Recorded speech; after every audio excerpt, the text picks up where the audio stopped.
Au cours de cette audience, la ministre du Plan et le vice-président de la Banque mondiale ont tout d'abord évoqué les opportunités et les priorités du gouvernement guinéen en matière de développement et d'investissement. Le financement des projets visant à renforcer le capital humain, à soutenir l'essor du secteur privé, accroître la productivité agricole et améliorer l'accès aux infrastructures sont entre autres défis à relever. Le programme actuel sur 3 ans, nous avons déjà investi à peu près 600 millions de dollars. Mais dans nos discussions aujourd'hui avec Madame la ministre du Plan, la question qu'on s'est posée, c'est comment est-ce qu'on peut augmenter ces investissements, et dans quel domaine, quels sont les domaines prioritaires. Donc nous avons parlé de l'agriculture, de l'enfance et le développement humain, et aussi du secteur de l'énergie et les infrastructures. De son côté, le ministre de l'Économie et des Finances signe avec la nouvelle directrice des opérations de la Banque mondiale en Guinée.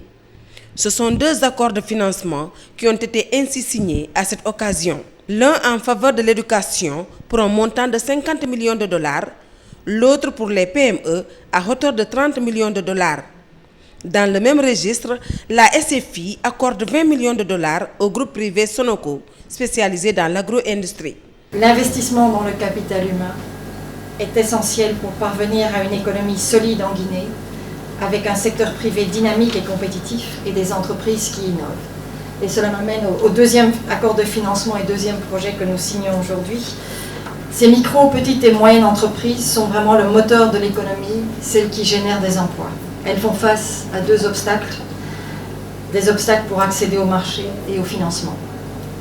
Dès lors, le but de ce programme est de créer un écosystème favorable à l'entrepreneuriat, notamment pour les femmes et les jeunes. Ce projet cherche également à renforcer l'infrastructure financière de paiement et d'information de crédit en appuyant la Banque centrale de Guinée et à faciliter l'accès au crédit pour les PME.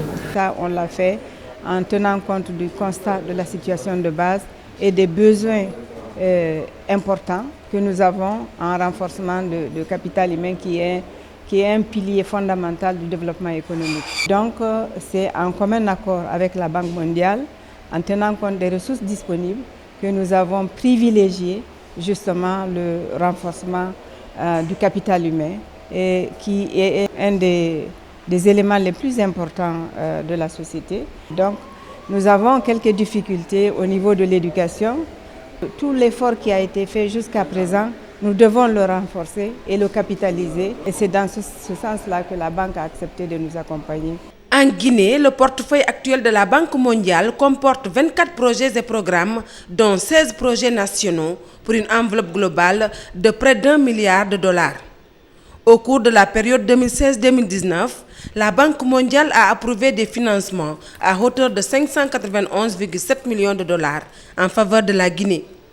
Le programme indicatif pour le reste de l'année 2019-2020 prévoit des actions à hauteur de 345 millions de dollars.